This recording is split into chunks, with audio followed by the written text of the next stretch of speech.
We are back. The lockdown restrictions have lifted just enough that I was able to collect a press car this week, and it's quite a nice one, to be honest, a 330e BMW. It is the plug-in hybrid version of the ever popular 3 Series, and we're going to have a look around it today. So come with me.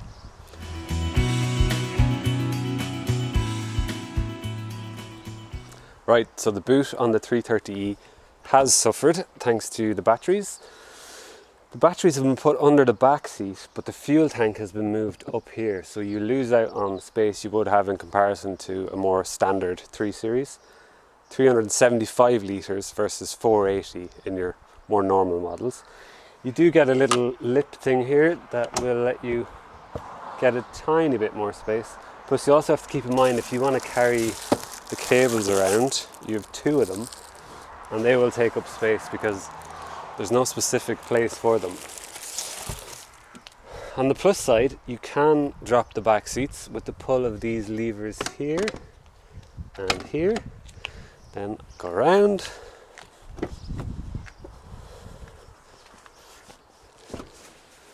Down they go. There they go. And you get some extra space. Welcome to the back seat of the 330e, and I was pleasantly surprised. Sitting behind myself at 6 foot, I have decent legroom, plenty of headroom actually. Yeah, it's quite comfortable as well. These seats are very nice. You also get the centre armrest with a little automatic 2 cup holder thing here. Nice. And down here in front of me you have your own aircon controls for both sides. So pretty good. You wouldn't really see that in many cars. And also Isofix and some sexy M Sport seatbelts. Yeah, pretty good. Up front it's all top quality, as you would expect. Top quality materials everywhere. The only thing I will say is maybe it's getting a bit derivative. So if you're in something like an 8 Series, which we had a few weeks ago, you would be hard pressed to find a huge amount of difference between this and that, which is great when you're buying a 3 Series, but if you're in the 8 Series you might be questioning it ever so slightly. Other than that, all good. Practicality wise, you have cup holders here in front, cup holders in the doors. You get a decent size bin here, it's okay, and quite a small glove box, to be honest. The seats are amazing, love these seats, and they're really comfortable, and they have the lovely knee extender, which is actually one of my favourite things on cars that have them. In terms of infotainment, you get what you would expect for a car at this price point, so sat-nav, Bluetooth, but because it's a plug-in hybrid, you get some of that extra info around batteries and charging, and actually there is a pretty cool feature in the sat-nav. So if you pop in your destination, the car will decide where best to deploy the battery, where best to use the petrol engine, just to save you fuel and get the best out of that plug-in hybrid. Also, this car has a "Hey BMW." Hello, what can I help you with? She doesn't understand me, so it's fine. Wait for it. Could you repeat that? See. Okay, I think that's everything up here. Oh wait, no, one more Please thing. repeat your input or say help. Cancel. All right. Alright. Also, you can control your infotainment via touch here, or this little dial down here, depending on how you like. But one thing I do not like is I'm right-handed, and when you enter, so you go to your navigation, and you can search, and you can type in the letters on the little dial here, but I have to use my left hand, so if I do E... O. Oh, yeah. No, it was an E. O. E. E. Yes! So that's one little thing if you're left-handed. Right-handed. And it's a problem when you're typing. And you could be driving as well. It makes it worse. Just one little issue. Okay, I'll stop talking now. Bye. So obviously, being a plug-in hybrid, it is not a straightforward engine setup and stuff. You have a 2-litre turbocharged petrol engine with 184 horsepower. You also have an electric motor with 113 horsepower, and all of that is mated to an 8-speed Steptronic gearbox. Now you'd think you could just combine those 2 horsepowers and have your combined 292 horsepower, but no, BMW are saying this is a 252 brake horsepower car with extra boost. So what happens is you have your 252 combined between the electric motor and the petrol engine, and then when you select extra boost on the sport option, you can unleash the extra 40 brake horsepower, and then you have the full 292. Now that is only available for a max of 10 seconds, but it does mean this car is actually quite rapid. 0 to 100 kilometers in 5.9 seconds, but the real party piece is that blast of torque, especially when you set it to that extra boost in sport mode. It just takes off like nobody's business. And you know what? I'm going to try it out now. Sport, extra boost.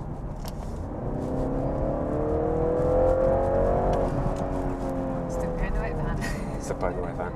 It doesn't sound too bad. No. The car.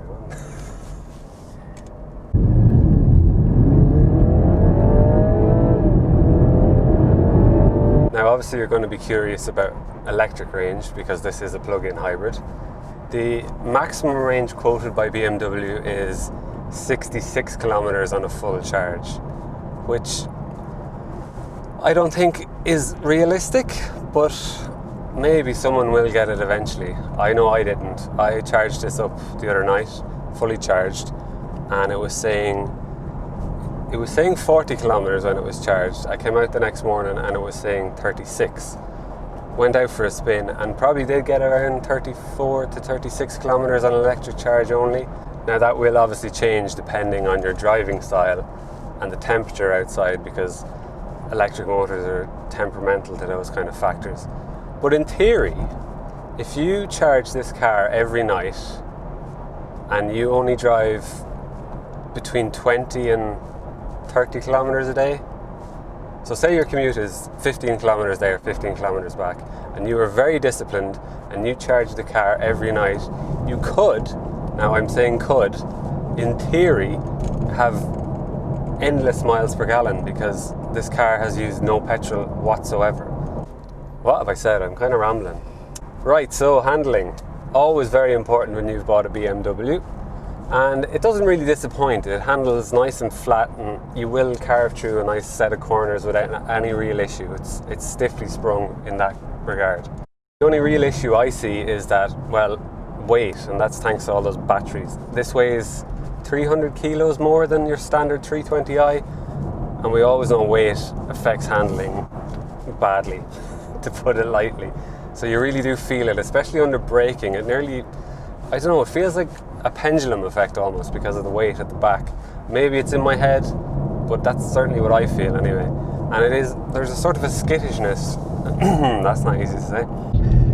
Driver on. Jesus Christ, it goes like stink. Brake, brake, brake, brake, turn in, flat, go, go, go. But it's actually fun. No, it's the weight, it's the skittish weight, you can feel it.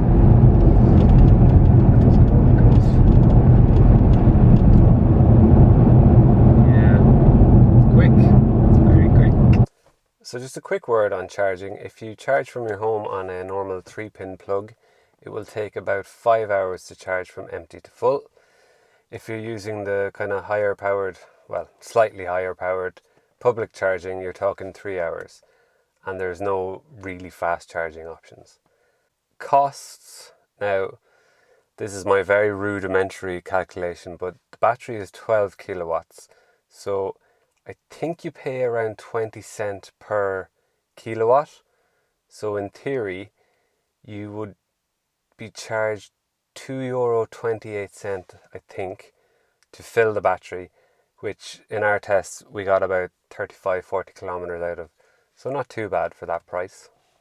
If you are driving around and the battery has become empty, you still have the option of getting some battery life back through regenerative braking and stuff like that. You're talking like 1% here and there, but it does help in town. It keeps you in electric mode a bit more often. Now, if you would like to buy a 330e, prices start from about €53,000. This one comes in around 56, 57, but this has the M Sport Plus package. So we have adaptive suspension, those 19-inch bicolor alloys, some black trims around where you might expect to see chrome, the tinted back windows, and blacked out chrome exhausts. It's actually I actually really like it. Do you know, when I first picked up the car, I thought, oh, but the more I look at it, the more I come around to it for some reason. I just can't understand it. The only thing I will say is maybe the front loses a bit of its design. It's just blacked out completely, and especially on a black car, you get this just slab of black at the front. But overall, really like the look of it. And as I said, yeah, it grew on me very quickly for some reason. So should you buy one? Well, do you know what? I actually quite like this car. I do like the dual character of it. In electric mode, it's nice and calm and serene and just settles you down when you're driving, especially around town, just silences that. It's actually lovely. It also has that mental nature to it where it can absolutely take off, and it is very, very quick. Deceptively so, I would say. If you are a disciplined person, a plug-in hybrid makes sense. If you're the type of person that always clicks safely eject device before taking out your SD card, your USB, I think a plug-in hybrid will suit you, because you're the type of person that when they come home, they'll charge it. When they know they have to charge it, they will charge it. That's who this car appeals to, in my eyes. Other people, I'm not so sure. If you think about it, if you do not charge this car, you have like 250, 300 kilos sitting under the body. That's like having three big burly men just sitting in the back seat all the time, just doing nothing, just in the way. So that's going to kill your fuel economy, because that poor petrol engine has to lug an extra 300 kilos that's doing nothing there behind you. One other plus side is there's government grants for buying plug-in hybrids, and because this one is quite expensive, you'll get $5,000. So that is worth taking into account if you are thinking of buying one. If you would like to buy one, please do click the link above here on Cars Ireland and have a look around. That's it. We'll hopefully see you next week with another car. Please do like and subscribe, and we'll see you next time. Bye bye.